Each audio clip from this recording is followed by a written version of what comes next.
ಮಧ್ಯಾಹ್ನ 3 ಗಂಟೆಗೆ ಸಿಎಂ ಸ್ಥಾನಕ್ಕೆ ರಾಜೀನಾಮೆ ಕೊಡುವುದಾಗಿ ಘೋಷಿಸಿದ ಸಿದ್ದರಾಮಯ್ಯ. ರಾಜ್ಯ ರಾಜಕಾರಣದಲ್ಲಿ ದಶಕದ ದೊಡ್ಡ ಹೈಡ್ರಾಮಾ ಅಂತ್ಯಗೊಳ್ಳುವ ಲಕ್ಷಣಗಳು ಗೋಚರಿಸುತ್ತಿದ್ದು, ಮುಖ್ಯಮಂತ್ರಿ ಸಿದ್ದರಾಮಯ್ಯ ಅವರು ತಮ್ಮ ಸ್ಥಾನಕ್ಕೆ ರಾಜೀನಾಮೆ ನೀಡಲು ನಿರ್ಧರಿಸಿದ್ದಾರೆ. ಇಂದು ನಡೆದ ಸಚಿವರ ಮಹತ್ವದ ಬ್ರೇಕ್ಫಾಸ್ಟ್ ಮೀಟಿಂಗ್ನಲ್ಲಿ ಸಿದ್ದರಾಮಯ್ಯ ಅವರು ತಾವಾಗಿಯೇ ಪದತ್ಯಾಗ ಮಾಡಲಿರುವ ನಿರ್ಧಾರವನ್ನು ಅಧಿಕೃತವಾಗಿ ಘೋಷಿಸಿದ್ದಾರೆ.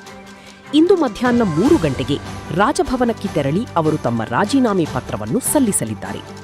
ಒಂದು ವೇಳೆ ರಾಜ್ಯಪಾಲರು ಲಭ್ಯವಿಲ್ಲದಿದ್ದರೆ ಅವರ ಕಾರ್ಯದರ್ಶಿಗೆ ಪತ್ರ ಹಸ್ತಾಂತರಿಸಲು ನಿರ್ಧರಿಸಿದ್ದಾರೆ.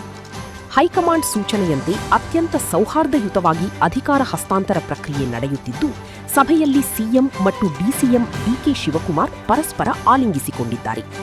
ಮುಂದಿನ ಶಾಸಕಾಂಗ ಪಕ್ಷದ ಸಭೆಯಲ್ಲಿ ಸಿದ್ದರಾಮಯ್ಯ ಅವರೇ ಖುದ್ದಾಗಿ ಡಿಕೆ ಶಿವಕುಮಾರ್ ಅವರ ಹೆಸರನ್ನು ಮುಂದಿನ ಮುಖ್ಯಮಂತ್ರಿ ಸ್ಥಾನಕ್ಕೆ ಪ್ರಸ್ತಾಪಿಸಲಿದ್ದಾರೆ ಎಂದು ತಿಳಿದುಬಂದಿದೆ. ಈ ಮೂಲಕ ರಾಜ್ಯದಲ್ಲಿ ಹೊಸ ನಾಯಕತ್ವದ ಅಧ್ಯಾಯ ಆರಂಭವಾಗುವುದು ಬಹುತೇಕ ಖಚಿತವಾಗಿದೆ.